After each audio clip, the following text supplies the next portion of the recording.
Halo, selamat siang Tribuners. Anda sedang menyaksikan live update Tribun News edisi Jumat 20 Mei 2022. Siang ini akan kami sajikan informasi teraktual dan menarik yang dilaporkan secara langsung oleh reporter lapangan kami. Bersama saya, Meisada Sirait, inilah live update selengkapnya. Kita ke informasi pertama Tribuners, selesai kantor Dinas Kesehatan Kota Ambon, kini giliran kediaman pribadi Wakil Wali Kota Ambon, Syarif Hadler, yang digeledah tim penyidik Komisi Pemberantasan Korupsi pada Kamis 19 Mei sore. Tim penyidik KPK tiba di kediaman Hadler di kawasan Galunggung, Kota Ambon, pada pukul 15.30 waktu Indonesia Timur. Selama 1 jam melakukan penggeledahan, tim penyidik KPK membawa pulang 1 buah koper besar serta sebuah kardus dari kediaman Syarif Hadler. Untuk informasi lebih lengkapnya akan disampaikan langsung oleh rekan jurnalis Tribun Ambon, Dedi Aziz yang kini sudah terhubung bersama kami. Silakan Dedi. Ya, baik, terima kasih Mei dan Tribuners. Memang dapat kami laporkan bahwa kemarin hari Kamis tanggal 19 Mei 2022, KPK atau Komisi Pemberantasan Korupsi kembali melakukan penggeledahan kepada pejabat-pejabat terkait di lingkup Kota Ambon. Begitu diantaranya ada penggeledahan yang dilakukan di kantor Dinas Kesehatan Kota Ambon, di mana dari kantor Dinas Kesehatan Kota Ambon, KPK berhasil memboyong sebanyak 4 koper berukuran besar terkait kasus korupsi atau kasus suap dan gratifikasi yang menjerat Wali Kota Ambon Richard Lohenapesi. Setelah melakukan penggeledahan selama kurang lebih 2 jam di kantor Dinas Kesehatan Kota Ambon, tim penyidik KPK kemudian melanjutkan penggeledahan ke kediaman pribadi Syarif Hadler atau Wakil Wali Kota Ambon, begitu di kawasan Galunggung. Tiba di kawasan Galunggung pada pukul 14 atau maksud kami 15.30. Selama 1 jam melakukan penggeledahan, tim KPK juga akhirnya memboyong 1 koper berukuran besar serta 1 kardus berisi dokumen-dokumen penting begitu. Nah, untuk Syarif Hadler sendiri memang saat dilakukan penggeledahan di rumahnya, Syarif Hadler begitu kooperatif begitu ya. Memang masyarakat juga sempat berkumpul di depan rumah Wakil Wali Kota tersebut. Namun pihak aparat kepolisian sudah mengamankan 1 jam bahkan sebelum dilakukannya penggeledahan. Dan tidak hanya itu, Mei dan Tribuners, memang penggeledahan KPK juga dilakukan di hampir 11 gitu ya, di 11 kantor kedinasan di Kota Ambon yang terkait. Dan memang perkembangan kasus suap dan gratifikasi yang menjerat Wali Kota Ambon Richard Lohenapesi saat ini, tim KPK masih mencari atau menyidik salah satu pegawai minimarket begitu, pegawai minimarket retail yang ada di Kota Ambon yang diduga melakukan suap dan gratifikasi sebesar 500 juta rupiah untuk pembangunan 20 retail minimarket tersebut. Begitu, Mei dan Tribuners. Ya baik, terima kasih Dedi atas laporan Anda. Selamat bertugas kembali. Kita beralih ke informasi selanjutnya Tribuners. Kejari Kota Metro menetapkan Kepala Dinas Pekerjaan Umum dan Tata Ruang atau PUTR Eka Irianta sebagai tersangka dugaan tindak pidana korupsi. Kepala Dinas PUTR Eka Irianta diduga telah melakukan korupsi anggaran pemeliharaan sarana prasarana tempat pembuangan akhir sampah di Dinas Lingkungan Hidup. Kasih Intel Kejari Kota Metro, Debbie Restayuda mengatakan pihaknya telah melakukan penahanan terhadap tersangka Eka Irianta. Untuk informasi selengkapnya akan disampaikan langsung oleh rekan jurnalis Tribun Lampung, Indra Simanjuntak yang kini sudah terhubung bersama kami. Silahkan Indra. Baik, selamat siang Mei dan Tribuners. Benar sekali Kejaksaan Negeri Kota Metro kemarin tepatnya sekitar pukul 14.00 waktu Indonesia Barat menetapkan tersangka terhadap Kepala Dinas PU Eka Irianta setelah sebelumnya menjalani pemeriksaan kurang lebih 4 jam di Kejari Kota Metro. Nah, sebelumnya tersangka ini atau Eka Irianta ini merupakan Kepala Dinas Lingkungan Hidup. Kasus ini sebenarnya terjadi pada anggaran tahun 2020 silam, di mana saat itu yang bersangkutan masih menjabat sebagai Kepala Dinas Lingkungan Hidup terkait pemeliharaan TPAS dengan total nilai proyek sebesar 2 miliar. Nah, dari informasi yang kami terima dari Kejaksaan Negeri Kota Metro, kerugian negara akibat dugaan korupsi ini sebesar 500 juta. Tersangka sendiri telah diamankan dan dititipkan ke Lapas Kelas 2A Kota Metro dengan dikenakan pasal 2 dan 3 Undang-Undang Tipikor, ancaman 4 tahun minimal dan 20 tahun maksimal. Nah, dari pemerintah Kota Metro atau Wali Kota Metro sendiri itu tidak memberikan pendampingan hukum dikarenakan untuk kasus korupsi, kasus narkoba maupun terorisme, pemerintah tidak diperkenankan untuk memberikan pendampingan. Untuk jabatan sendiri, tadi kami sempat wawancara dengan Wali Kota Metro, akan segera ditindaklanjuti dengan mencari PLT yang baru. Demikian, Mei. Baik, terima kasih Indra atas laporan Anda dan Tribuners. Wartawan kami juga telah menghimpun wawancara dengan Wali Kota Metro. Berikut tayangannya untuk Anda.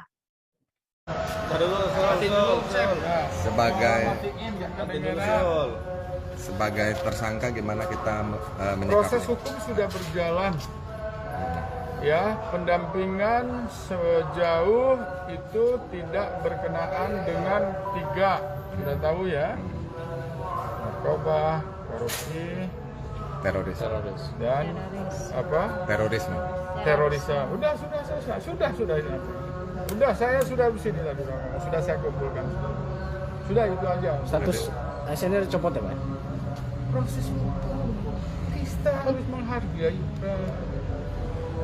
Itu aja. Untuk sementara kita doakan bersama PLT segera proses sudah.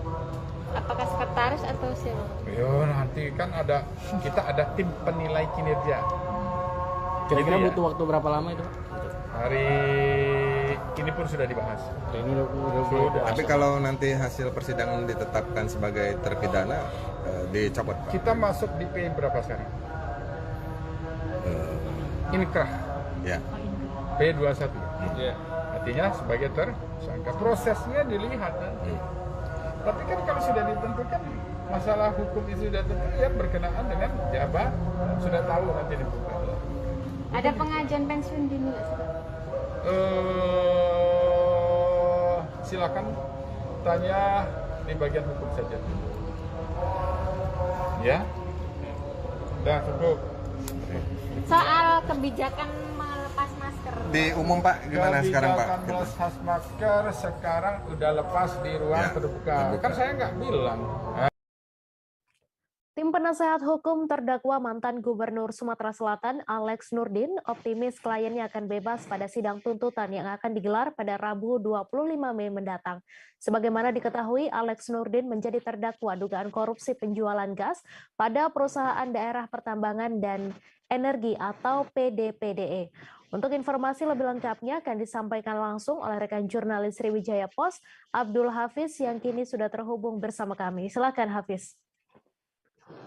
Oke, terima kasih rekan Mei dan Tribuners sekalian. Bisa saya luruskan bahwa ini juga terkait dengan untuk tuntutan dari perkara dugaan korupsi dari pembangunan Masjid Raya Sriwijaya. Dan memang mantan Gubernur Sumatera Selatan Insinyur Haji Alex Nurdin juga disidang untuk perkara jual beli dari gas di PDPDE Sumatera Selatan. Ya, dari wawancara kami dengan kuasa hukum dari mantan Gubernur Sumatera Selatan Alex Nurdin, Ridho Junaidi Sarjana Hukum, menyatakan optimis pada sidang tuntutan pada hari Rabu tanggal 25 Mei 2022 mendatang, kliennya bisa dinyatakan bebas. Dengan alasan bahwa Alex Nurdin dalam perkara pembangunan Masjid Sriwijaya ini sekadar pengambil keputusan atau mengambil kebijakan. Yang jelas dari saksi-saksi dari fakta persidangan menurut Ridho Junaidi itu semua yang diperiksa itu tidak ada satu rupiah pun itu aliran ke kliennya, itu mengalir ke kliennya. Menurut Ridho,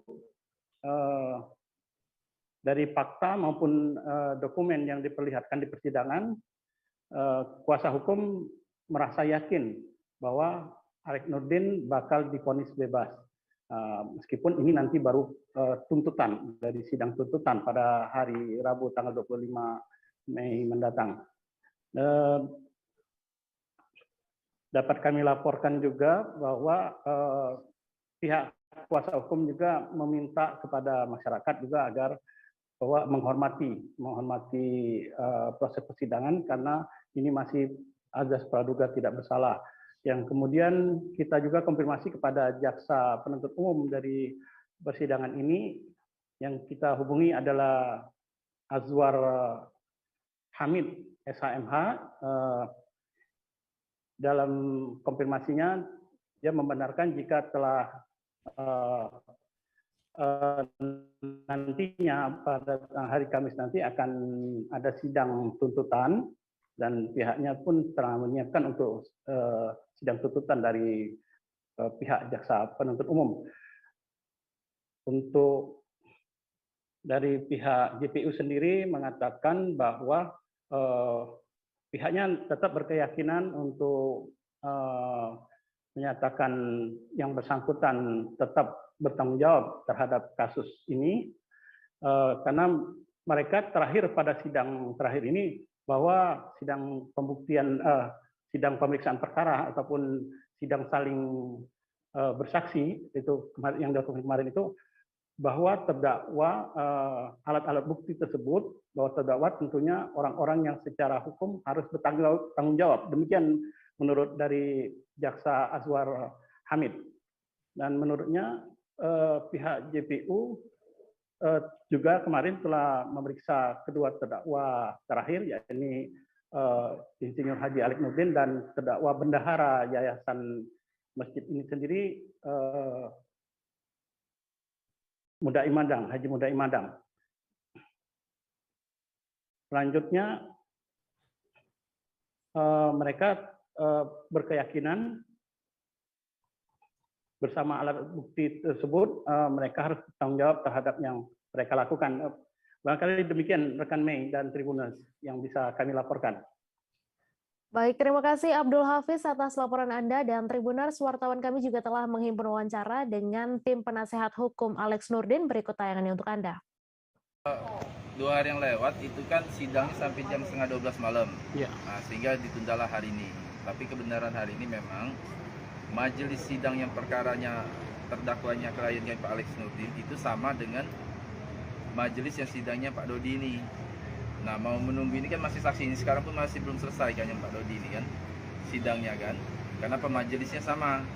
Nah, masih menunggu, dan jadi kalau menunggu sampai jam berapa nggak pasti, apalagi hari sudah malam, ya terpaksa tadi penundaan. Tapi tetap kami minta penundaannya itu melalui offline, dan penetapan sudah ada untuk sidang besok offline.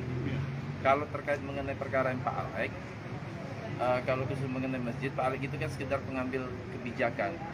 Artinya kalau jelas, kalau dari saksi-saksi yang diperiksa kemarin, itu tidak ada 1 rupiah pun atau berapa rupiah pun aliran dana itu ke Pak Alex, tidak ada sama sekali. Jadi agar masyarakat juga memahami mengenai kes perkara ini, jangan kemudian Pak Alex itu terdakwa perkara korupsi, jadi image yang ada bahwa Pak Alex itu mengambil uang masjid. Itu tidak benar. Karena apa?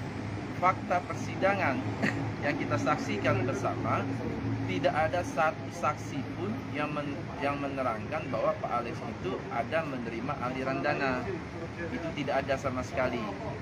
Mengenai bukti yang dihadirkan oleh jaksa penuntut umum, bukti itu hanya bukti print, tanpa ada tanda tangan, tanpa ada tulisan tangan, tanpa ada satu saksi pun yang membenarkan mengenai apa itu bukti kopelan itu. Tidak ada sama, bahkan pada waktu penggeledahan pun itu yang dapat dari rumah si Saripudin pun membantahkan jelas pada keterangan saksi kemarin. Kemudian mengenai adanya hibah tanah, jelas di fakta persidangan bahwa pada saat hibah tanah tersebut tidak ada perkara apapun terkait menyangkut mengenai tanah tersebut. Komisi Kepolisian Nasional ikut meninjau lokasi penyimpanan 17 kontainer isi balpres di Pelabuhan Malundung, Kota Tarakan pada Kamis 19 Mei kemarin. Anggota Komisioner Kompolnas saat melakukan peninjauan 17 kontainer didampingi Kapolres Tarakan dan di Reskrimsus Polda Kaltara serta AKBP Hendy F. Kurniawan. Untuk informasi selengkapnya akan disampaikan langsung oleh rekan jurnalis Tribun Kaltara, Andi Pausiah, yang kini sudah terhubung bersama kami. Silakan, Andi. Ya, baik rekan Mei, selamat siang Tribuners, bersama saya Andi melaporkan dari Kota Tarakan, Provinsi Kalimantan Utara.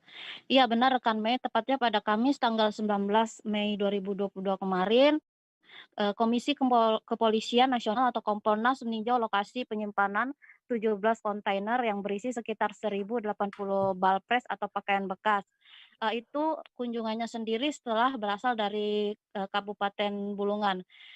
Dalam tinjauannya tersebut dikatakan Bapak Wahyu Rudanto, anggota komisioner Kompolnas didampingi di Reskrim Sus Polda Kaltara Bapak AKBP Hendi F. Kurniawan, kemudian Kapolres Tarakan Bapak AKBP Taufik Nurmandia bersama Kasat Reskrim Polres Tarakan mengungkapkan sebenarnya tugas Kompolnas ini sendiri adalah sebagai pengawas eksternal, sehingga dalam salah satu kewajiban dari Kompolnas yakni melakukan peninjauan spot kasus yang dinyatakan menonjol, sehingga dalam kasus ini seperti contohnya kasus yang menyeret nama Bribtu HSB, ini sudah pemberitaannya sendiri sudah sampai ke level nasional dan diawasi oleh semua orang, sehingga dalam hal ini kasus Bribtu HSB yang sudah ditetapkan sebagai tersangka kasus tambang emas ilegal maksudnya, dan juga terbaru namanya terseret dalam kasus 17 kontainer berisi ribuan balpres. Dan ini yang menjadi latar belakang pihaknya melakukan peninjauan lokasi kontainer pada hari Kamis kemarin. Adapun dikatakan Bapak Rudanto, Komisioner Kompolnas RI, 17 kontainer berisi ribuan balpres ini sendiri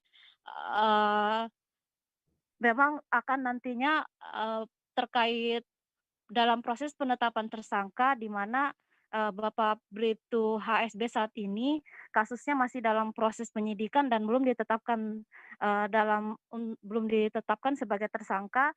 Ia sudah memberikan pesan kepada Bapak Direskrim Sus Polda Kaltara Bapak AKBP Hendi F. Kurniawan agar benar-benar melakukan penyelidikan dan jangan sampai nantinya ada muncul pra-peradilan. Dan nantinya jika terbukti HSB terlibat dalam kasus 17 kontainer berisi ribuan balpres ini, akan dikenakan Undang-Undang Perdagangan, Undang-Undang Perlindungan Konsumen, dan Undang-Undang TPPU. Untuk saat ini, update kasusnya sendiri, per 6 Mei kemarin, proses penyelidikan sudah naik dan menjadi proses penyidikan, dan pekan ini tim penyidik sudah akan berangkat ke pusat untuk mendengarkan saksi ahli sendiri. Lebih jauh dikatakan Bapak Wahyu Rudanto, untuk penetapan tersangka sendiri itu harus memenuhi alat bukti yang cukup, sehingga jangan sampai nanti ada celah pra-peradilan yang bisa menjadikan kendala dalam proses penetapan tersangka terhadap Bribtu HSB jika memang benar ia terbukti bersalah. Dan dalam kasus ini juga ia sudah berpesan kepada Bapak Direskrimsus agar benar-benar mengawal dan juga mendalami betul apakah ada keterlibatan pihak eksternal dan pihak internal dalam kasus ini. Karena mengingat kasus ini sangat besar sampai level nasional dan juga diawasi oleh seluruh publik. Demikian rekan Mei. Baik, terima kasih Andi Pausia atas laporan Anda, dan Tribuners, wartawan kami juga telah menghimpun wawancara dengan anggota Komisioner Kompolnas. Berikut tayangannya untuk Anda. Sebagai pengawas eksternal, salah satu yang menjadi kewajiban kita itu untuk melakukan peninjauan spot untuk kasus-kasus menonjol. Kasus menonjol itu bisa buruk, bisa baik. Nah, kemudian di sini ada kasus yang menasional.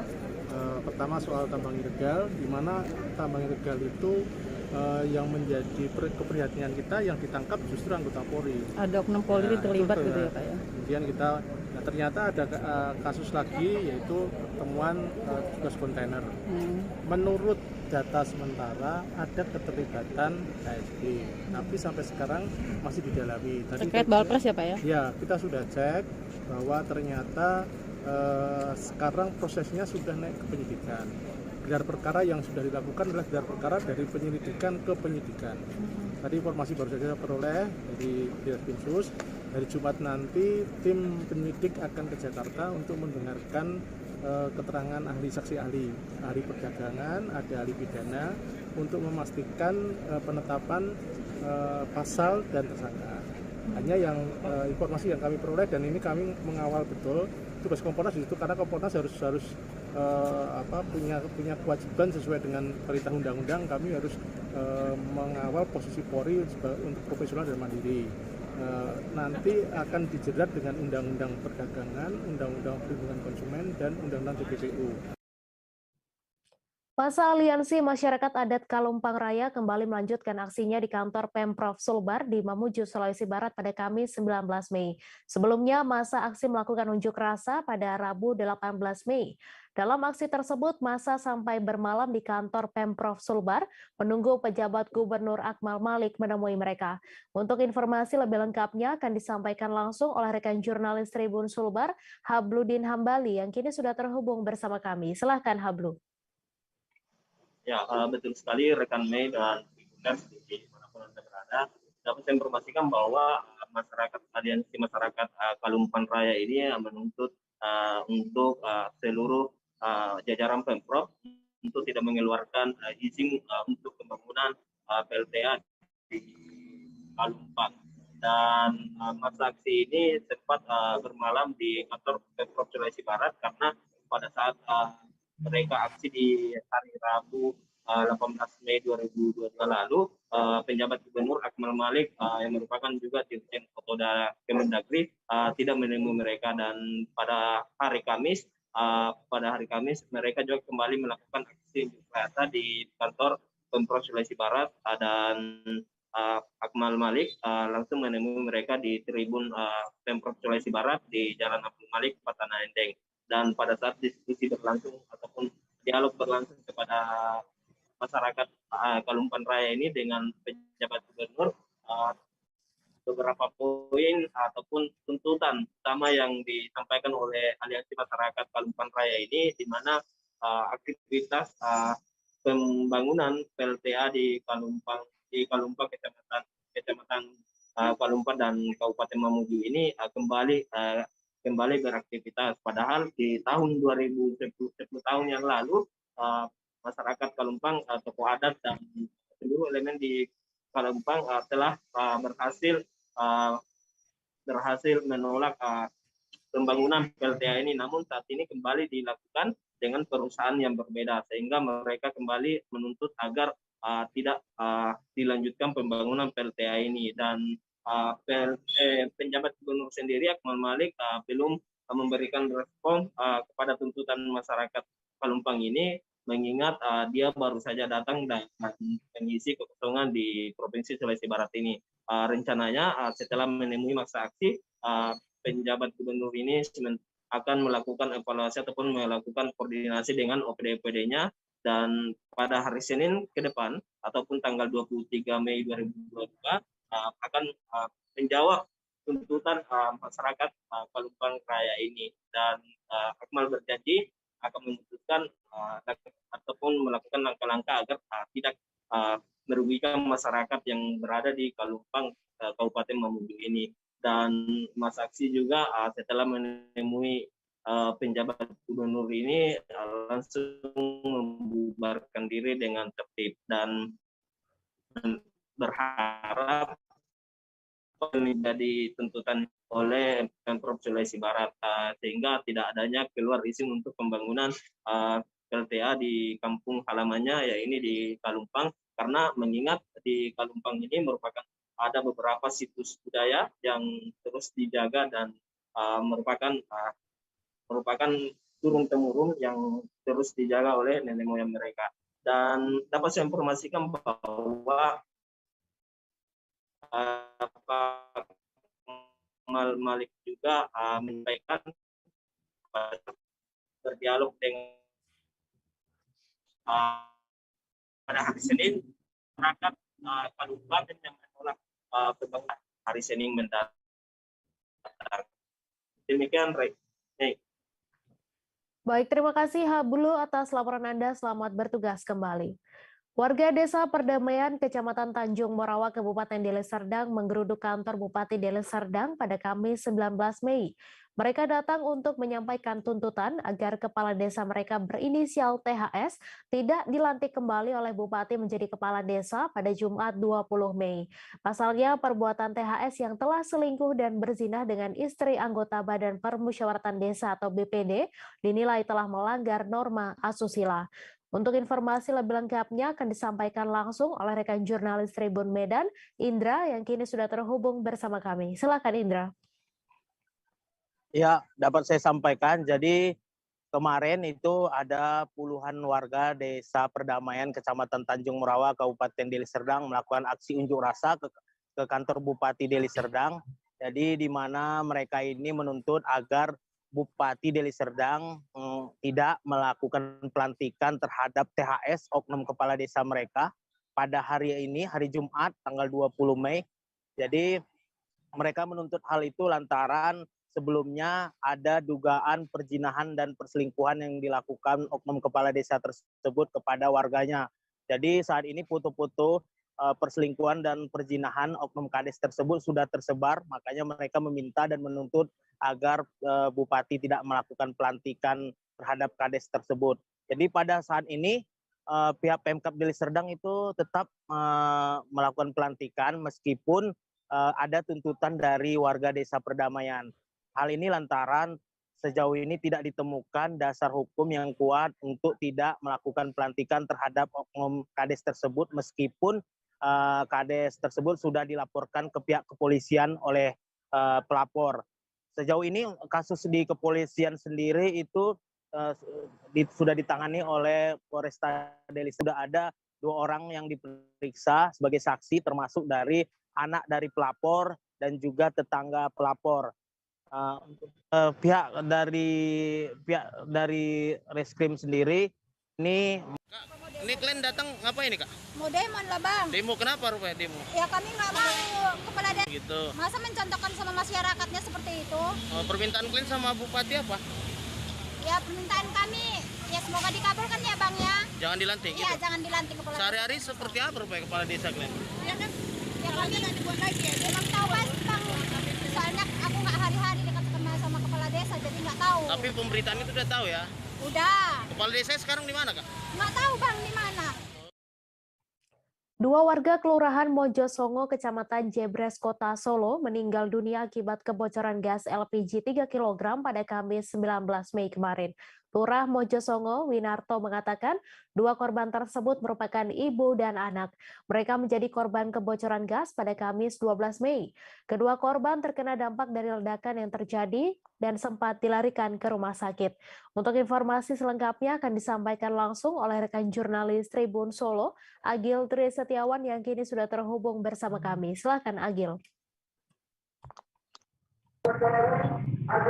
Ya, nih 2 warga atau Kelurahan Mojosongo, Kecamatan Jebres, Kota Solo meninggal dunia akibat peristiwa kebocoran gas yang tersambar api sehingga menimbulkan ledakan. Kejadian itu sendiri terjadi pada hari Kamis minggu lalu, yang mana akibat ledakan tersebut mengakibatkan 4 orang tertangkap ledakan, yang mana 4 orang tersebut bernama Indra Pamungkas, Kairu, Sumiati, dan Silvana. Dari penuturan anggota keluarga sendiri bahwasanya saat kejadian Sumiati menyadari jika adanya kebocoran gas 3 kg, dan dia kemudian berinisiatif untuk mengeluarkan gas LPG tersebut. Namun saat proses mengeluarkan gas LPG itu Sumiati melewati tungku api sehingga dampak dari gas yang bocor langsung tersambar api dan mengakibatkan 4 orang terluka, yang mana 3 orang mengalami luka yang cukup parah, yaitu Indra, Khairul, dan Sumiati mengalami luka bakar pada bagian perut hingga kaki, dan Silvana hanya mengalami luka bakar di bagian kaki saja. Keempat korban pun akhirnya dilarikan ke rumah sakit Dr. Un Kandang Sapi Kota Solo. Namun untuk 2 korban lainnya yaitu Indra dan Koiro dilarikan ke rumah sakit Pongati karena untuk mendapatkan perawatan lebih intensif. Namun pada hari Minggu atau pada hari Senin, Koiro yang masih berusia 11 tahun meninggal dunia, dan 2 hari kemudian disusul Indra yang meninggal dunia akibat ledakan gas tersebut. Dari pihak keluarga sendiri mengaku sudah menginformasikan kejadian tersebut dan dianggap sebagai sebuah kecelakaan dan tidak mau diperpanjang lagi urusan tersebut. Baik, terima kasih Agil atas laporan Anda. Selamat bertugas kembali. Kebijakan pemerintah melonggarkan syarat perjalanan yang tak lagi mewajibkan tes PCR atau antigen diperkirakan akan membuat bisnis tersebut gulung tikar. Tes PCR atau antigen yang dulu menjadi syarat mutlak kini tak lagi diperlukan, terlebih bagi masyarakat yang sudah divaksinasi dosis lengkap. Kebijakan tersebut rupanya memukul bisnis penyedia layanan tes PCR dan antigen, seperti yang dialami oleh Medical RSIA Rona Pangkal Pinang. Untuk informasi selengkapnya akan disampaikan langsung oleh rekan jurnalis Bangka Pos, Andini Dwi Hasanah, yang kini sudah terhubung bersama kami. Silakan Andini. Oke, baik. Selamat siang, Mei.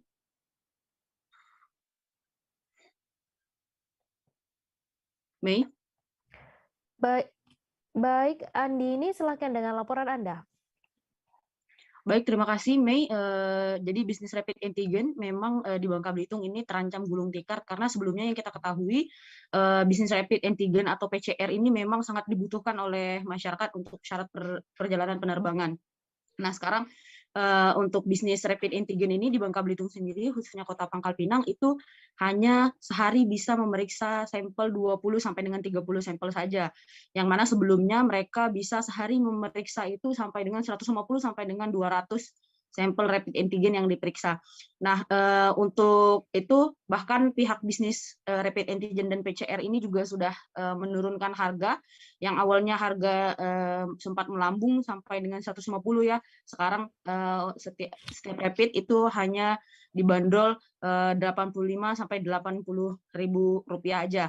Dan ini juga memang menurunnya pemeriksaan sudah dikeluhkan para bisnis antigen ini, seperti klinik Rona ini mereka hanya 20 pemeriksaan per hari, bahkan sehari itu nggak sampai 20 pemeriksaan karena tidak lagi digunakan untuk syarat penerbangan. Biasanya yang melakukan pemeriksaan itu hanya untuk syarat masuk kantor atau syarat masuk sekolah benar-benar dinyatakan sehat atau bebas dari COVID-19. Apalagi setelah himbauan pemerintah tidak lagi boleh tidak menggunakan masker di luar ruangan, itu semakin membuat para pebisnis rapid antigen ini ketar-ketir karena berarti COVID-19 sudah menurun. Tapi ini juga menjadi menjadi bimbang bagi mereka. Di satu sisi bisnis mereka turun, dan di satu sisi mereka bersyukur karena COVID-19 ini dengan kebijakan ini pasti sudah melandai. Namun mau tidak mau,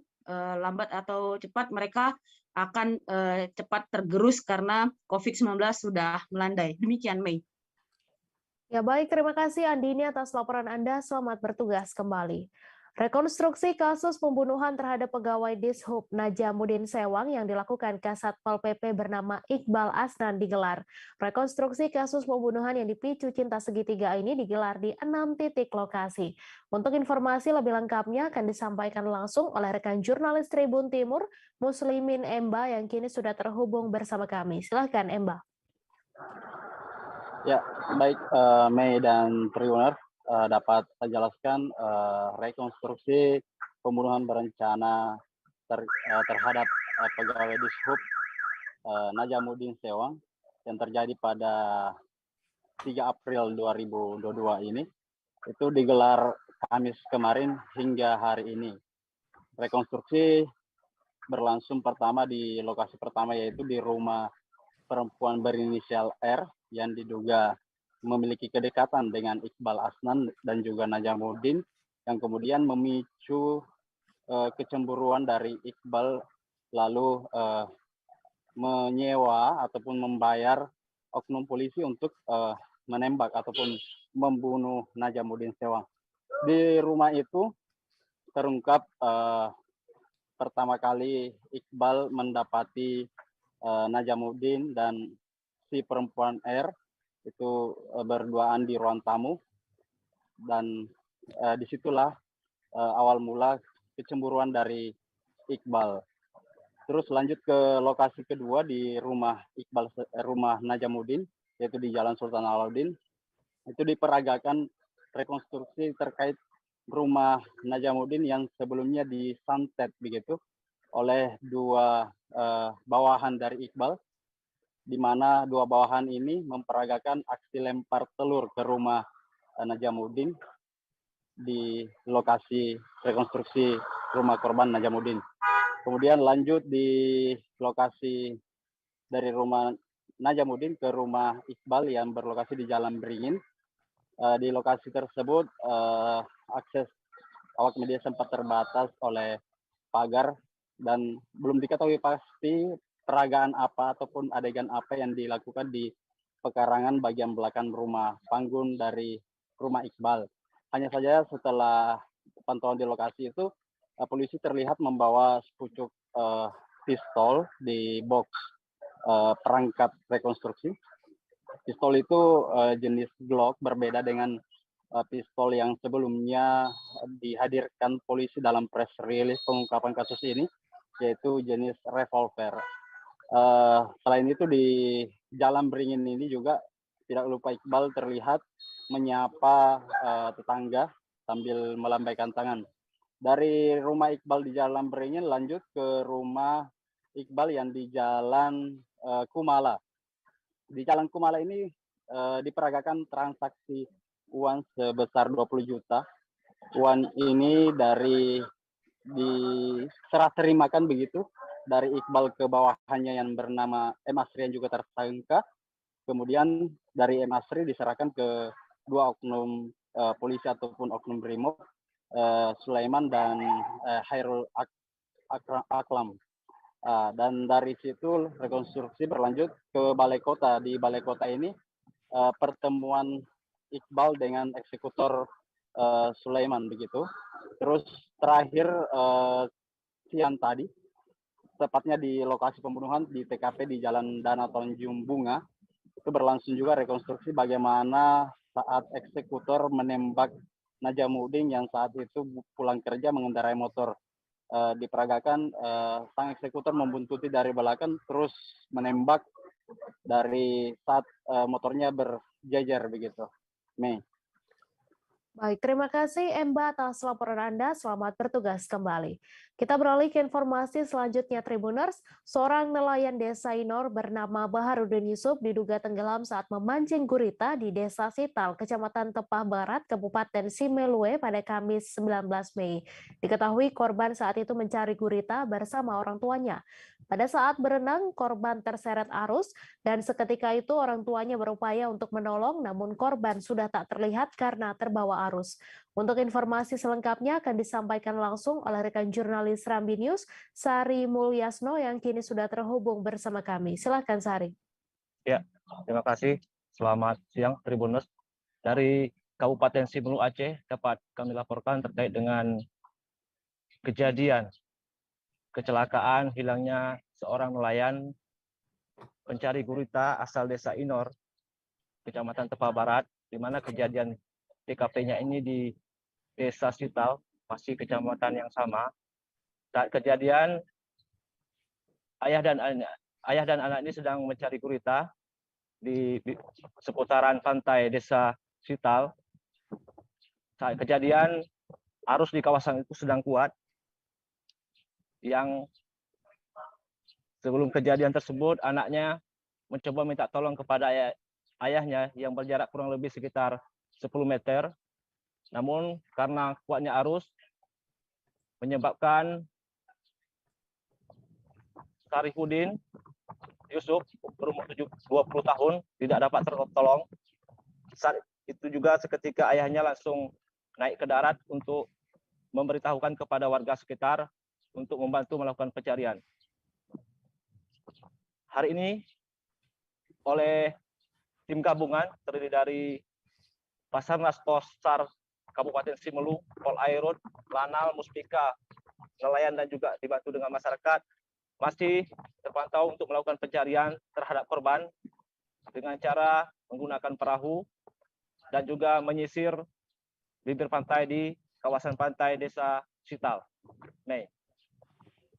Ya, baik. Terima kasih Sari atas laporan Anda. Selamat bertugas kembali. Penganiayaan hingga tewas seorang bocah berinisial S yang dibuat seolah melakukan bunuh diri di kolong jembatan penyeberangan tol Jakarta Cikampek, Desa Sidarbaya, Karawang, ternyata adalah kakak ipar korban.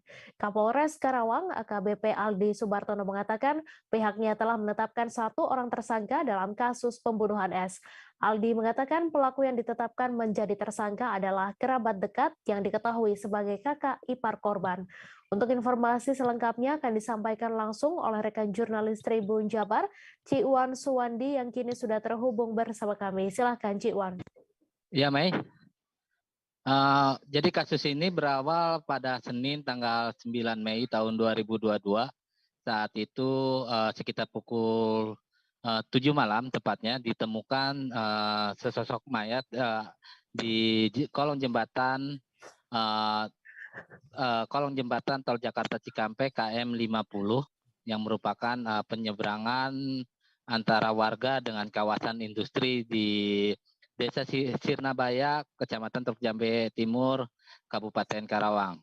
Setelah saat itu kepolisian sektor setempat melakukan penyelidikan bahwa diduga bahwa mayat S ini melakukan aksi bunuh diri di lokasi tersebut. Namun sehari kemudian dari Komnas Perlindungan Anak melakukan survei ke wilayah tempat kejadian perkara dan ditemukan adanya kejanggalan sehingga pihak dari Komnas Perlindungan Anak meminta agar kepolisian melakukan penyelidikan lebih lanjut. Dan kemudian kasus tersebut pun diambil oleh Polres Karawang yang dipimpin langsung oleh AKBP Aldi Subartono, dan mereka pun melakukan autopsi terhadap jenazah S sendiri dan memang ditemukan adanya kejanggalan-kejanggalan terhadap kondisi jenazah S saat itu. Dan kemudian kepolisian pun mendalami kasus tersebut dan sesuai fakta bahwa mereka menemukan kejanggalan adanya penganiayaan sebelum S meninggal. Dan kemudian setelah melakukan pendalaman lagi bahwa ditemukan bahwa pelaku pembunuhan S ini merupakan kakak ipar dari korban. Kakak ipar korban berinisial T berusia 26 tahun dan kemudian kepolisian pun langsung menetapkan tersangka T yang diduga melakukan penganiayaan hingga meninggalnya S. Dan seperti diketahui bahwa S ini sering membantu kakaknya T bekerja di bengkel dan tambal ban di sekitar tempat ditemukannya S tergantung saat itu. Demikian, Mei. Ya, baik. Terima kasih Cik Wan atas laporan Anda. Selamat bertugas kembali. Kita beralih ke informasi selanjutnya Tribuners. Jelang pemberangkatan kloter pertama jemaah haji tahun 2022 Kalimantan Selatan dan Kalimantan Tengah pada 12 Juni mendatang, pemerintah Provinsi Kalimantan Selatan melakukan pengecekan menu makanan bagi jemaah haji. Menariknya, menu untuk jemaah haji kali ini adalah menu khas Banjar, yakni nasi kuning hingga ganggang asam iwak patin. Menu tersebut juga dicoba langsung Sekretaris Daerah Provinsi Kalimantan Selatan, Roy Rizali Anwar.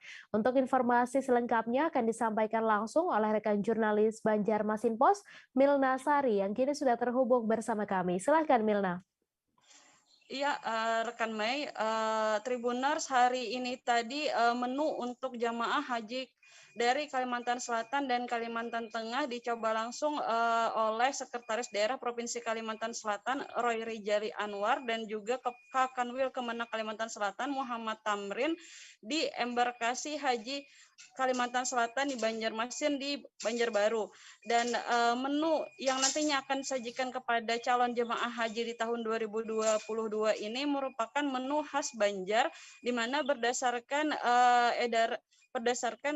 edaran dari Kementerian Agama sendiri jika menu yang disajikan untuk calon jemaah haji merupakan menu dari lokal daerah masing-masing. Dan untuk Kalimantan Selatan sendiri menu yang disajikan nantinya yakni berupa misalnya ada nasi kuning yang merupakan menu khas Banjar dari Kalimantan Selatan, dan juga ada gangan asam iwak patin yang merupakan ikan khas dari Kalimantan Selatan. Dan pada saat pengecekan menu untuk calon jamaah haji yang saat berada di pesawat nanti juga dilakukan langsung, dites langsung oleh Sekda Provinsi Kalimantan Selatan serta Kekanwil Kemenak Kalimantan Selatan. Untuk pemberangkatan calon jamaah haji dari Kalimantan Selatan sendiri nantinya dijadwalkan pada 12 Juni dan kloter pertama sendiri akan masuk ke embarkasi pada 11 Juni. Jamaah haji di 2022 dari Kalimantan Selatan dan Kalimantan Tengah ini sendiri nantinya akan naik Garuda Airlines jenis Airbus 330 dengan jumlah penumpang 360 orang. Dan dari Kalimantan Selatan ini sendiri nantinya ada 4 kloter, sementara dari Kalimantan Tengah ada 2 kloter. Begitu rekan Mei. Baik, terima kasih Milna atas laporan Anda, dan Tribuners, wartawan kami juga telah menghimpun wawancara dengan Sekretaris Daerah Provinsi Kalimantan Selatan. Berikut tayangannya untuk Anda. Sehingga pelayanan haji pun akan terganggu. Tadi juga kita mencicipi meal test yang disiapkan oleh Garuda. Alhamdulillah atas arahan Pak Menteri juga itu disiapkan menu lokal lah, ada nasi kuning yang disiapkan. Para tamu-tamu Allah, Duyufullah, Duyufur Rahman, jamaah haji Kalimantan Selatan ini disehatkan Allah, diberkahi Allah, karena ini kan sudah 2 tahun ya kita belum bisa berangkat, dan tahun ini mudah-mudahan ini menjadi panggilan Nabi Ibrahim pada tamu-tamu Allah sebanyak 1.743 jamaah Kalimantan Selatan ini. Dan ditambah juga dengan jamaah Kalimantan Tengah, sehingga kloter kita ini berjumlah 7 kloter. Dengan satu kloter itu kelompok terbang itu berjumlah. Ditjen Peternakan dan Kesehatan Hewan atau PKH Kementerian Pertanian Republik Indonesia meninjau kasus penyakit mulut dan kuku pada hewan ternak yang terjadi di Desa Kelebuh, Kecamatan Praia Tengah, Kabupaten Lombok Tengah pada Kamis 19 Mei. Usai berkeliling di kandang tempat terjadinya kasus pertama PMK pada hewan ternak di Lombok Tengah, Ditjen PKH memastikan bahwa penanganan penyakit ini berjalan dengan baik dan terkendali. Hal tersebut menjadi pertanda baik untuk kita jika kasus PMK pada ternak ini bisa teratasi. Untuk informasi selengkapnya akan disampaikan langsung oleh rekan jurnalis Tribun Lombok, lalu Gitan Prahana yang kini sudah terhubung bersama kami. Silakan Gitan.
Ketua penyelenggara Formula E Ahmad Saroni mengatakan jasa pawang hujan akan digunakan apabila dibutuhkan saat ajang balapan Jakarta E-Prix 2022 pada 4 Juni mendatang.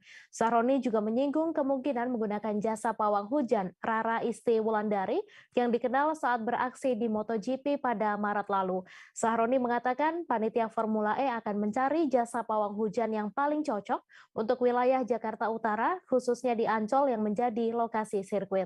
Untuk informasi lebih lengkapnya akan disampaikan langsung oleh rekan jurnalis Tribun Jakarta, Gerald Leonardo yang kini sudah terhubung bersama kami. Silakan Gerald.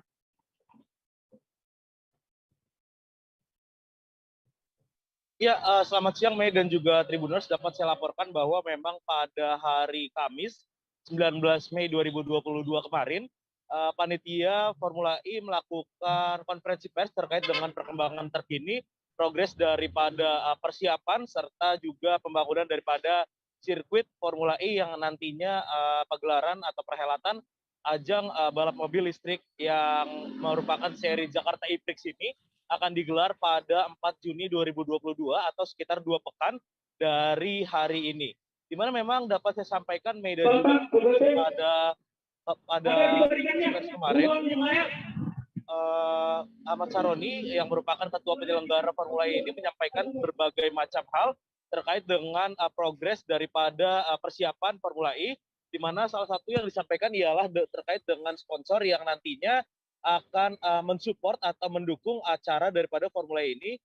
Kemarin pihak panitia Formula E menyampaikan bahwa sudah ada beberapa sponsor yang nantinya akan mendukung ajang balap mobil listrik ini, di mana beberapa sponsor ini berasal dari perusahaan dari berbagai macam bidang, seperti bidang kelistrikan, begitu pula bidang kesehatan, dan beberapa bank swasta maupun bank lokal yang nantinya juga akan mendukung perhelatan Formula E. Namun memang Mei dan juga Tribuners dapat saya laporkan, saat ini pihak panitia Formula E belum dapat menyebutkan atau mengungkapkan nama-nama dari sponsor yang nantinya akan mendukung perhelatan Jakarta E-Prix 2022 mendatang. Selain daripada sponsor ini, Mei dan juga Tribuners, Ahmad Saroni dan beberapa panitia penyelenggara termasuk daripada Gunung Kartiko yang merupakan direktur bisnis daripada Jakarta Propertindo juga melakukan site visit atau kunjungan ke sirkuit Formula E yang saat ini sebenarnya memang dari sirkuitnya sendiri juga sudah selesai, namun ada beberapa bagian yang masih melakukan atau masih diselesaikan, di mana saat ini pihak panitia atau penyelenggara Formula E masih menyelesaikan bidang-bidang tertentu seperti pemasangan tribun penonton atau grandstand yang saat ini di beberapa titik masih dilakukan pemasangan. Memang Mei dan juga Tribuners pada kesempatan Rabu kemarin ketika melakukan site visit ke sirkuit Formula E, Ahmad Saroni juga sempat menyinggung apakah nantinya panitia Formula E akan memakai jasa pawang hujan untuk perhelatan 4 Juni nanti, dan ketika ditanya oleh awak media, Saroni memang sempat mengatakan apakah nantinya apabila nantinya diperlukan jasa pawang hujan untuk perhelatan Formula E pada 4 Juni mendatang, memang panitia sudah akan menyiapkan segala sesuatunya dan akan mencari pawang hujan yang memang cocok untuk di wilayah sekitaran Jakarta Utara, tepatnya di dalam kawasan Taman Impian Jaya Ancol yang merupakan lokasi daripada sirkuit Formula E. Selain itu juga Saroni mengatakan apabila memang dibutuhkan jasa pawang hujan Rara atau yang lebih dikenal dengan nama Batu Rara yang kemarin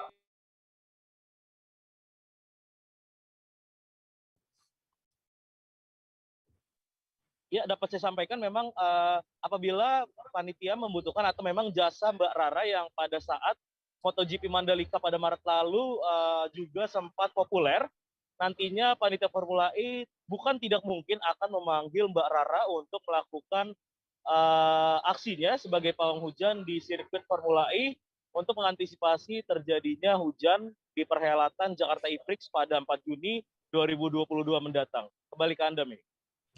Baik, terima kasih Gerald atas laporan Anda, dan Tribuners, wartawan kami juga telah menghimpun wawancara dengan Ahmad Saroni. Berikut tayangannya untuk Anda. Yun aja pawang, udah jangan banyak emeng, pawang. Pawang NTB sama pawang di Ancol beda. Kita akan cari pawang yang paling top untuk di daerah Jakarta Utara. Dari dalam negeri apa luar negeri? Ya, lu kira ini kayak teater? Pawangnya dari Nggak ada. dalam negeri apa luar negeri? Nggak, kita berharap tidak ada hujan, tapi kalaupun ada kita ambil yang agak sedikit mendadak. Misalnya pawangnya sahroni. Gitu. Ahlinya dari luar negeri apa dalam negeri? Apa? Ahlinya dari luar negeri apa dalam negeri? Dalam negeri pasti. Bukan Barara ya, Bang? Barara? Barara. Enggak, kalau agak berat kita terbangin Rara ke sini. Kalau agak berat tapi rasanya enggak berat. Judulnya berubah nih jadi. Ntar lu bikin judul ya, Rara akan datang untuk mengamankan Formula E. Formula E. Oke. Udah ya. Bang, biodiesel yang digunakan buat sumber daya listrik katanya dari Formula E menyediakan di Riyah. Apa? Dari Total Energy sumber itu. Diesel itu genset untuk mereka backup mereka supaya ntar kalau tiba-tiba listrik mati dia sudah ready to go. Perhelatan Ajang Pekan Olahraga Provinsi atau Porprov Banten 2022 tersisa sekitar 5 bulan mendatang. Kota Tangerang pun ditunjuk menjadi tuan rumah gelaran ke-6 gelaran Porprov Banten tersebut. Namun demikian, venue yang menjadi arena pertandingan berbagai cabang olahraga ini belum sepenuhnya dipersiapkan oleh pemerintah Kota Tangerang. Pasalnya masih terdapat beberapa venue yang masih dalam tahap renovasi, bahkan hingga baru memasuki tahap pembangunan. Untuk informasi selengkapnya akan disampaikan langsung oleh rekan jurnalis Warta Kota, Gilbert Semsandro yang kini sudah terhubung bersama kami. Silahkan Gilbert. Ya, Mei. Pada tanggal 11 November 2022 mendatang, ajang perhelatan Pekan Olahraga Provinsi Banten atau Porprov Banten 2022 akan berlangsung di Kota Tangerang, yang mana Kota Tangerang sendiri menjadi tuan rumah. Terdapat 11 arena atau venue yang akan menjadi lokasi pertandingan berbagai cabang olahraga yang akan diikut sertakan oleh ratusan atau bahkan ribuan atlet.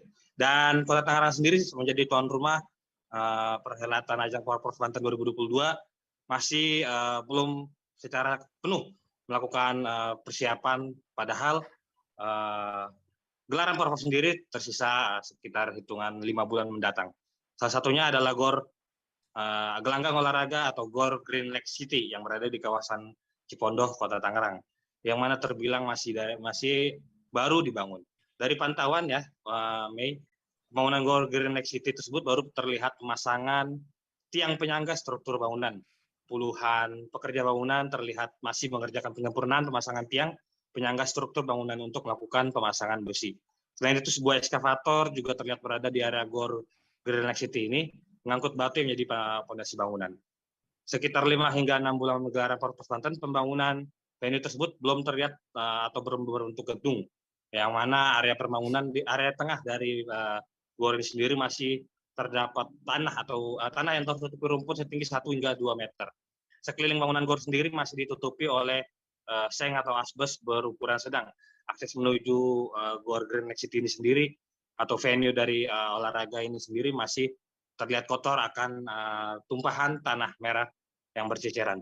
Dari keterangan salah seorang pekerja atau pekerja bangunan atau biasa disebut tukang pembangunan yang bekerja di lokasi tersebut, mengaku tahap yang masih dilakukan pada pembangunan GOR Green Lake City adalah tahap pemasangan bekisting atau tiang beton penyangga struktur bangunan. Satu area pembangunan GOR juga diakui belum menjalani pengecoran, yang mana hal ini terhambat lantaran tanah yang berada di tengah area GOR masih belum diuruk ataupun dikeluarkan dari sekitar area GOR.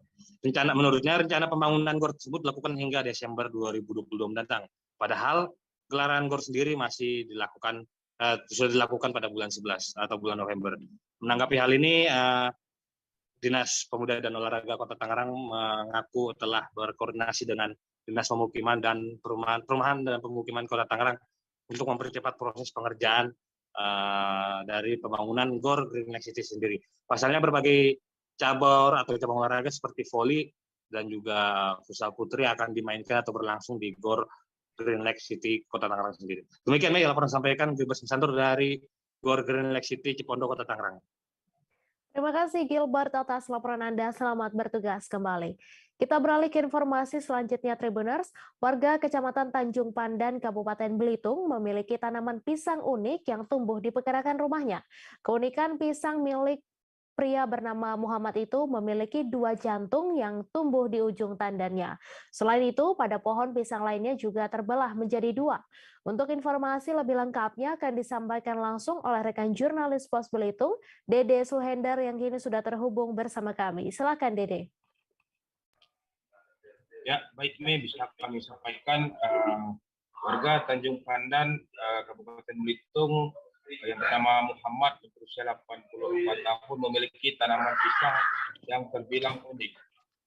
Semua tanaman pisang yang ditanam di pekarangan rumahnya yang beralamat di Jalan Toyo, Kecamatan Tanjung Pandan itu memiliki 2 jantung pisang. Sebab pada umumnya pisang memang hanya memiliki 1 jantung pisang, tapi uniknya pisang milik Pak Muhammad ini justru memiliki 2 jantung pisang. Selain itu pada tanaman pisang di sebelahnya juga tak kalah unik karena pada bagian pohonnya itu justru terbelah menjadi 2. Menurut keterangan Pak Muhammad, pemilik tanaman tersebut, awalnya bibit itu berasal dari beberapa pekarangan rumahnya yang dipindahkan ke bagian depan. Pada saat awal berbuah, tanaman ini justru normal seperti tanaman pisang pada biasanya. Tetapi memasuki buah yang kedua, pisang ini mulai menunjukkan keunikannya, mulai dari memiliki 2 jantung dan pohonnya terbelah menjadi 2. Pak Muhammad sendiri memang tidak tahu untuk jenis pisangnya, ini termasuk jenis pisang apa, dan beliau pun juga tidak menyangka bahwa tanaman pisang yang ditanamnya itu bisa seunik tersebut. Namun pasca munculnya pisang tersebut, tak banyak tamu atau warga sekitar yang ingin berfoto dengan tanaman pisang unik tersebut. Demikian deh. Baik, terima kasih Dede atas laporan Anda dan Tribuners. Wartawan kami juga telah menghimpun wawancara langsung dengan pemilik pisang unik. Berikut tayangannya untuk Anda. Kemarin itu kita bertemu buang-buang sampah. Rupanya pisang yang ada di depan rumah ini, nah itu udah keluar tandannya dan agak di ujung itu barangnya. Oke. Nah, bercabang gitu. Ada 2. Yang semula 1, jantungnya itu, jantung pisang itu. Nah, kemudian di penghujungnya dia menjadi 2. Jadi 2. Berarti pisangnya 1 tandan ada 2 jantung gitu, kayak? Iya. Iya. Yang mana kayak pisangnya? Kayak bisa ditunjukkan kayak? Oke, ini dia sahabat Pos Belitung, pisang milik Pakmu yang terbilang unik ya Pak ya? Iya. Ternyata dalam 1 tandan ini memiliki 2 cabang jantung. Ya. Ini udah berapa lama Pak mau berbuah Pak kira-kira Pak? Berbuah dulu pernah sebatang. Udah berbuah tapi biasa-biasa. Tapi tidak ada keunikan gini. Betul. Festival Seni Budaya Pelajar dalam rangka Hari Pendidikan Nasional dan Hari Kebangkitan Nasional tahun 2022 digelar di Gedung Kesenian Kota Bitung. Lomba dari Lomba Masamper Tari Tangkap Cakalang dari tingkat TK hingga SMP ini akan digelar dari 19 Mei hingga 28 Mei mendatang. Untuk informasi lebih lengkapnya akan disampaikan langsung oleh rekan jurnalis Tribun Manado, Christian Wayongkere yang kini sudah terhubung bersama kami. Silakan Christian. Baik, selamat siang rekan Mei dan Tribuners dimanapun Anda berada.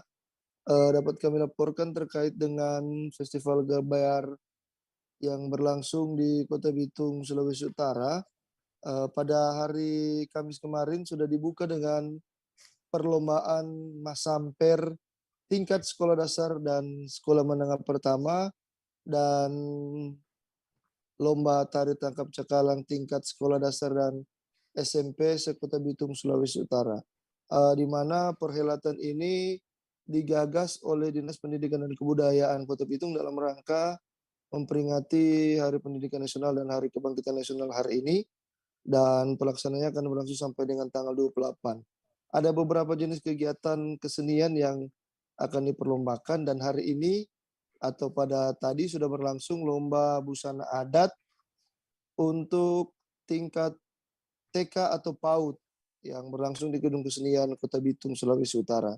Dan menurut Eugenia Mantiri, kegiatan ini menjadi cikal bakal penerapan kurikulum Merdeka khususnya untuk bidang kebudayaan, di mana pihaknya akan terus memberikan pelajaran-pelajaran ataupun praktek-praktek tentang budaya-budaya yang ada di Sulawesi Utara, seperti budaya Nusa Utara, Minahasa, dan lainnya. Dan menyambut kegiatan ini, Wali Kota Bitung Insinyur Morris Mantiri secara terpisah memberi apresiasi dan menyampaikan selamat kepada peserta yang akan mengikuti kegiatan ini, dan besar harapannya kegiatan ini akan terus-menerus digelar di lain waktu dan kesempatan, sehingga adat dan budaya di Sulawesi Utara, khususnya di Kota Bitung, terus dilakukan dan diterapkan oleh seluruh peserta dan siswa didik yang ada di Kota Bitung. Dan menariknya, untuk lomba Masamper tingkat SMP, ikut turun tampil tim dari SMP Negeri 10 di Kelurahan Motok yang merupakan juara bertahan lomba Masamper tingkat SMP, dan juga diikuti oleh SMP Negeri 15 Satu Atap Kelurahan Dorbolaang, di mana sekolah tersebut mengirimkan seorang guru honorernya menerima penghargaan di bidang pendidikan pada momentum Hari Kartini beberapa waktu yang lalu. Demikian rekan Mei, laporan dari Kota Bitung. Terima kasih. Terima kasih Christian atas laporan Anda. Selamat bertugas kembali. Ditjen Peternakan dan Kesehatan Hewan atau PKH Kementerian Pertanian Republik Indonesia meninjau kasus penyakit mulut dan kuku pada hewan ternak yang terjadi di Desa Kelebuh, Kecamatan Praia Tengah, Kabupaten Lombok Tengah pada Kamis 19 Mei. Usai berkeliling di kandang tempat terjadinya kasus pertama PMK di Lombok Tengah, Ditjen PKH memastikan bahwa penanganan penyakit ini berjalan dengan baik dan terkendali. Untuk informasi selengkapnya akan disampaikan langsung oleh rekan jurnalis Tribun Lombok, lalu Gitan Prahana yang kini sudah terhubung bersama kami. Silakan Gitan. Baik rekan Mei dan pemirsa Tribun sekalian, dapat kami laporkan bahwa pada hari Kamis kemarin, Ditjen Peternakan dan Kesehatan Hewan Kementerian Pertanian Republik Indonesia Nasrullah meninjau langsung kasus penyakit mulut dan kuku pada hewan ternak yang terjadi di Desa Kelebuh, Kecamatan Praia Tengah, Kabupaten Lombok Tengah. Usai berkeliling, Ditjen PKH itu memastikan bahwa penanganan penyakit PMK di Lombok Tengah berjalan dengan baik dan terkendali. Itu dikarenakan gerakan cepat yang dilakukan oleh pemerintah daerah bersama Kementerian Pertanian. Terbukti dari 63 ekor sapi yang ada di tempat tersebut, 60 ekor telah dinyatakan sembuh. Sehingga menurutnya ini merupakan tanda-tanda baik untuk kita semua, bahwa kasus PMK pada hewan ternak ini bisa teratasi. Ditjen Peternakan dan Kesehatan Hewan tersebut juga menghimbau kepada masyarakat, khususnya pada peternak, agar jangan panik dan khawatir, sebab tingkat kesembuhan penyakit ini juga dikatakan cukup tinggi. Selain itu, dalam kunjungannya, dia juga menegaskan bahwa penyakit pada hewan ternak tersebut tidak menular ke manusia dan dagingnya juga masih bisa dikonsumsi. Namun tentu dengan mengikuti ketentuan dari tenaga kesehatan. Selain itu, ia juga menghimbau kepada para peternak jangan sampai menjual sapinya secara tiba-tiba dan dapat merugikan dirinya. Sebab pihak Kementerian Pertanian saat ini terus turun ke lapangan untuk memantau perkembangan dari penyakit PMK ini. Bahkan Kementerian Pertanian telah membuat posko bantuan berupa krisis center, mulai dari tingkat kabupaten kota, provinsi, hingga tingkat pusat. Demikian, Mei. Baik, terima kasih Gitan atas laporan Anda. Selamat bertugas kembali. Kita beralih ke informasi selanjutnya Tribuners. KM Sirimau, kapal penumpang milik PT Pelni akhirnya berhasil dievakuasi dari perairan dangkal Ileape, Kabupaten Lembata pada Kamis 19 Mei. Diketahui kapal yang memuat 784 penumpang ini sebelumnya karam pada Selasa 17 Mei siang. Setelah dievakuasi, kapal ini kembali sandar di Pelabuhan Lewoleba, Lembata, Nusa Tenggara Timur. Untuk informasi selengkapnya akan disampaikan langsung oleh rekan jurnalis Tribun Flores, Riko Wawo yang kini sudah terhubung bersama kami. Silakan Riko. Baik, selamat siang rekan Mei dan Tribuners. Dapat saya laporkan dari Kabupaten Lembata. Kapal KM Sirimau yang pada hari Selasa kemarin mengalami karam di perairan dangkal Kabupaten Lembata akhirnya berhasil dievakuasi pada hari Kamis siang sekitar jam 12.30 waktu Indonesia bagian tengah. Kapal yang memuat sekitar 784 penumpang dan 55 ABK ini diketahui karam saat hendak berlayar dari pelabuhan Lewoleba menuju ke pelabuhan Lorenzai Maumere. Belum sampai di Maumere, kapal tersebut karam kandas di perairan dangkal wilayah Tanjung, Kabupaten Lembata. Dan berkat kerja keras, usaha, dan upaya dari tim evakuasi yang terdiri dari TNI Angkatan Laut, Basarnas Maumere, Pol Air Polres Lembata, Dinas Perhubungan, Pelni, dan Syah Bandar, akhirnya ditarik oleh kapal Ganda Nusantara, KM Sirimau berhasil dievakuasi dari lokasi perairan dangkal di wilayah Kecamatan Ile Ape, Kabupaten Lembata. Dan kemarin siang, kapal tersebut berhasil sandar kembali di Pelabuhan Lewoleba, dan petugas dari Syah Bandar langsung melakukan pengecekan kondisi kapal, dan para penumpang juga dipastikan dalam kondisi baik, aman, dan kami juga sempat bertemu dengan nahkoda kapal, Kapten James Sadun, dan dia menyatakan bertanggung jawab terhadap apa yang terjadi pada KM Sirimau, dan menurut dia yang paling penting adalah keselamatan para penumpang. Dan secara jujur, Kapten James juga menyampaikan bahwa kapal karam di perairan dangkal itu terjadi karena human error para petugas, dan dia sebagai nahkoda dia menyatakan siap bertanggung jawab. Dan setelah diperiksa oleh pihak Syah Bandar, kapal Sirimau juga dinyatakan aman untuk berlayar, dan tadi malam sekitar jam 7:30 malam kapal tersebut diizinkan untuk berlayar ke pelabuhan Lorenzai Maumere.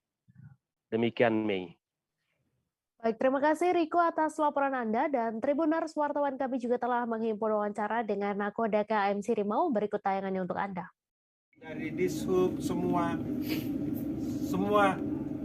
satu. Keselamatan di atas segala-galanya, yaitu manusia dulu kita selamatkan. Kalau kita tidak bisa selamatkan manusia, kita akan ingat istri mereka di rumah sudah menunggu.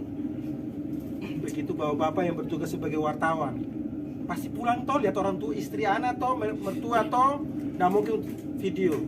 Tapi kita demi anak istri kita selamatkan mereka. Oke. Kan, ya. Pakai mungkin pertanyaan terakhir dari saya. Dari situasi yang dialami Pak Ken sebagai nahkoda, untuk melewati selat yang kami di sini menyebut sebagai Meko, berani lagi tidak untuk melewati atau mau rute baru, rute pelayaran? Tetap berani. Saya dulu di Bukit Sikuta tahun jalan sini, Loleba. Tetap berani saya. Masa tidak berani? Kalau tidak berani kasihan masyarakat Loleba, kasihan. Tim Unit Intelijen dan Penindakan Kantor Pengawasan dan Pelayanan Bea dan Cukai atau KPPBC tipe Madya Cukai Kediri melakukan penindakan barang kena cukai ilegal pada jalur distribusi rokok ilegal. Sunario, Kepala Kantor KPPBC Cukai Kediri, menjelaskan operasi penindakan dilakukan berdasarkan hasil operasi intelijen yang mendeteksi adanya rencana pengiriman BKC ilegal berupa rokok jenis sigaret kretek mesin polosan tanpa dilekati pita cukai. Untuk informasi selengkapnya akan disampaikan langsung oleh rekan jurnalis Surya, Didi Mashudi, yang kini sudah terhubung bersama kami. Silakan, Didi. Ya, selamat siang rekan Mei dan Tribuner sekalian. Kantor Bea Cukai kan terhadap barang kena cukai ilegal berupa rokok sigaret kretek mesin atau SKM yang jumlah totalnya mencapai 1,9 juta batang lebih. Nah, ini merupakan penindakan yang kedua dalam tahun ini, karena 2 bulan yang lalu Kantor Pelayanan Bea Cukai Kediri juga melakukan penindakan terhadap barang kena cukai ilegal, yaitu berupa ratusan ribu rokok yang tidak dilengkapi dengan pita cukai resmi.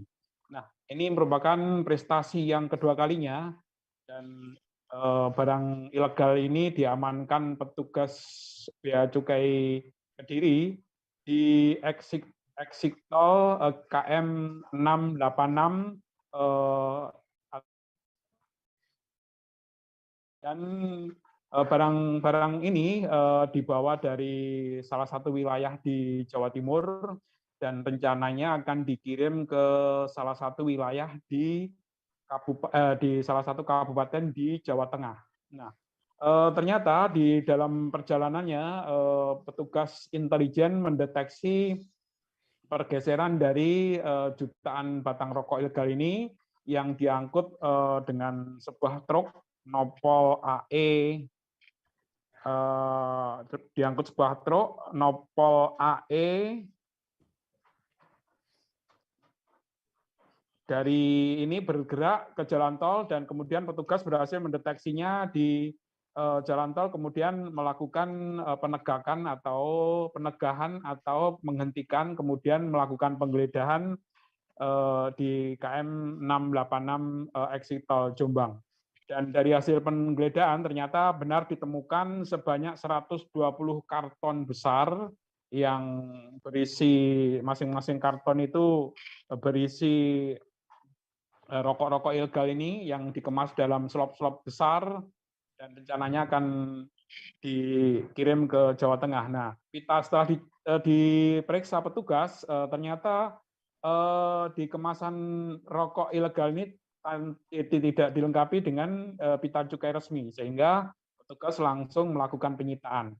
Dari hasil pemeriksaan ini, petugas telah menetapkan sopir truk sebagai tersangka. Sopir truk ini berinisial AL dan ditetapkan sebagai tersangka, dan saat ini penelitian atau penyidikan tentang kasus ini masih terus berlangsung untuk mengetahui siapa orang-orang yang telah memasok rokok-rokok ilegal yang akan diedarkan di wilayah Jawa Tengah ini. Demikian rekan Mei. Ya, baik. Terima kasih Didi atas laporan Anda, dan Tribuners, wartawan kami juga telah menghimpun wawancara dengan Kepala KPBBC Kediri. Berikut tayangannya untuk Anda. Pacaran, tol sampai dengan kilometer 686. Di situ kita tegah, kita hentikan, kita kita tangkap ya. Setelah itu kami proses lebih lanjut karena ini rokoknya polos ya kan, nggak pakai pita ya kan, apalagi dari aspek organik cukup besar, ya langsung dengan ke tahap penyidikan. Kayak demikian ya, total kerugian negara sekitar 1,4 miliar. Jumlah yang diamankan? Yang diamankan 1,9 juta batang, cukup besar. Jadi samping itu kami juga menyampaikan bahwa ini bagian dari kami menjaga agar yang legal itu terlindungi. Ya. Yang legal kita bantu, ya kan? Yang legal kita ekstensi, yang membayar pajak kita ekstensi, kita bantu, yang ilegal kita tegak, kita tindak. Demikian teman-teman, ya. Terima kasih. Pria berinisial RJ, warga Karangrejo, Balikpapan Tengah, Kota Balikpapan, hanya bisa menanggung malu saat dirinya digiring ke Polda Kaltim. Pasalnya, ia disangka mengenakan seragam Polri, meskipun bukan merupakan anggota kepolisian. RJ lantas dilimpahkan ke Subdit Jatanras Polda Kaltim untuk ditindaklanjuti. Untuk informasi selengkapnya akan disampaikan langsung oleh rekan jurnalis Tribun Kaltim, Muhammad Zain, yang kini sudah terhubung bersama kami. Silakan, Zain. Baik, selamat siang. Dapat disampaikan bahwa tersangka RJ, pria berusia 20 tahun yang sebelumnya dibekuk oleh jajaran Dit Samapta Polda Kaltim, diduga melakukan penyalahgunaan seragam Polri, dan dari perbuatan tersebut memang sudah dibenarkan oleh pihak Polda Kaltim. Sebelumnya pria tersebut mendatangi salah satu markas dari Polda Kaltim yang berada di Jalan Jenderal Sudirman, Kota Balikpapan, dan niat dari RJ sendiri untuk mendatangi markas tersebut adalah untuk mendatangi rekannya yang berinisial J, dan ternyata dari rekan yang dicari ternyata tidak ada.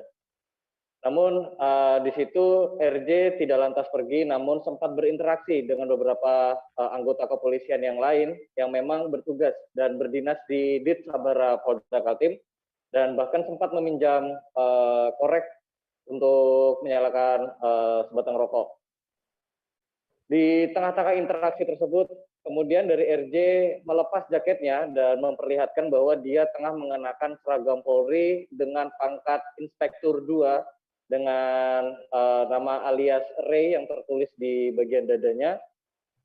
Dari pihak anggota Ditsabara sendiri kemudian menanyakan, sempat mengaku bertanya kepada RJ itu, dan RJ sendiri mengaku bahwa dia merupakan penyidik dari Mabes Polri yang kemudian dipindahkan ke Polda Kaltim, di mana dia merupakan lulusan dari Akpol Leting 52. Setelah itu dari RJ yang pergi dari markas Polda Kaltim, dari petugas memastikan kembali kepada para anggota yang lain, terutama yang memang merupakan dari Leting 52, dan ternyata inisial RJ tersebut tidak ditemukan dalam daftar angkatan Leting 52. Atas temuan tersebut kemudian RJ dicari dan dilakukan pengejaran dan berhasil ditemukan di salah satu rumah sakit yang berada tidak jauh dari markas Ditsamapta Polda Kaltim, dan ketika diinterogasi kembali ternyata dari RJ sendiri tidak mampu menjawab, di mana dari petugas ataupun anggota Ditsabara ini menggunakan bahasa-bahasa kepolisian yang ini tidak dimengerti oleh masyarakat umum, dan dari situlah kemudian dari RJ dilimpahkan kepada Dit Reskrim Polda Kaltim untuk ditindaklanjuti. Setelah dilakukan pengembangan, ternyata dari RJ sendiri telah melakukan beberapa tindak pidana, salah satunya adalah tindak pidana pencurian. Dari tindak pidana tersebut, RJ telah merugikan korbannya senilai 80 juta rupiah, di mana RJ telah melakukan pencurian berupa logam mulia dan 1 buah jam tangan yang telah dia jual sebelumnya. Untuk saat ini dari pihak Polda Kaltim sendiri masih melakukan pendalaman terkait potensi adanya korban-korban lain, termasuk juga logam mulia, barang bukti yang sudah dijual ke beberapa toko emas yang ada di Indonesia. Karena dari RJ sendiri diketahui telah menjual logam mulia tersebut tidak hanya di Kota Balikpapan saja, tapi juga sempat menggadainya di tempat-tempat gadai yang tersebar, tidak hanya di Kalimantan Timur. Untuk sementara ini dari RJ sendiri baru diancam menggunakan pasal pencurian, yaitu pasal 362 KUHP dengan ancaman pidana penjara paling lama 5 tahun. Kemudian dari terkait penyalahgunaan seragam Polri sendiri ini masih dilakukan pengembangan, di mana setelah Tribun Kaltim mencoba untuk mengkonfirmasi kepada tersangka RJ sendiri, dia mengaku bahwa mendapatkan seragam tersebut melalui pembelian secara online di e-commerce ternama di Indonesia. Demikian yang bisa dilaporkan sementara ini, rekan Mei. Terima kasih Zain atas laporan Anda, dan Tribuners, wartawan kami juga telah menghibur wawancara dengan Kabid Humas Polda Kaltim. Berikut tayangannya untuk Anda. Kami kemarin telah mengamankan seseorang dengan inisial RJ yang mengaku-ngaku sebagai anggota kepolisian dengan berpangkat Inspektur 2. Yang bersangkutan awalnya pada malam hari mendatangi kantor Ditsamapta, piket Ditsamapta Polda Kaltim, guna mencari seorang kawannya yang juga anggota polisi. Setelah dicari, nama tersebut tidak ada di anggota Ditsamapta Polda Kaltim. Lalu atas kejelian daripada anggota yang piket, melihat gerak-gerik dari yang bersangkutan ini mencurigakan, maka diberikan beberapa pertanyaan yang akhirnya tidak bisa dijawab oleh yang bersangkutan. Dan akhirnya yang bersangkutan mengaku bahwasanya dia bukan anggota kepolisian. Dia mendapatkan baju tersebut dari beli di toko online, dan atributnya dia pesan di tukang jahit yang ada di Kota Balikpapan. Dari pengungkapan itu, lalu yang bersangkutan diserahkan ke Ditkrim Polda Kaltim dan dilakukan upaya pengembangan. Bulan Imunisasi Anak Nasional tahun 2022 dicanangkan secara langsung oleh Menteri Kesehatan Republik Indonesia, Budi Gunadi Sadikin di Gedung Daerah Tanjung Pinang pada Rabu 18 Mei. Pencanangan Bulan Imunisasi Anak Nasional atau BIAN dimulai di Provinsi Kepri dan diteruskan di seluruh provinsi di Indonesia. Untuk informasi selengkapnya akan disampaikan langsung oleh rekan jurnalis Tribun Batam, Endra Kaputra yang kini sudah terhubung bersama kami. Silakan Endra.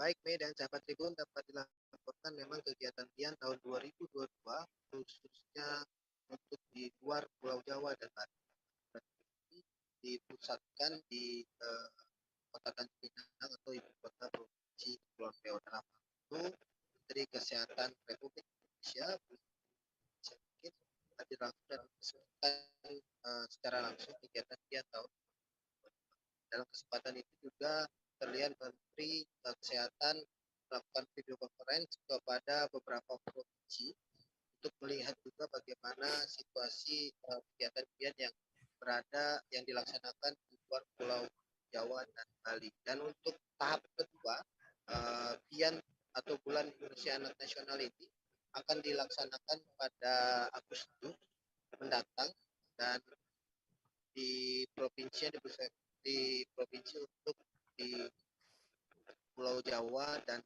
Bali. Nah, dalam kesempatan itu juga Menteri Kesehatan bersama Gubernur Provinsi Kepulauan Riau Antar Ahmad juga melihat langsung bagaimana proses pemberian imunisasi terhadap anak-anak yang sudah berada di dalam kegiatan tersebut.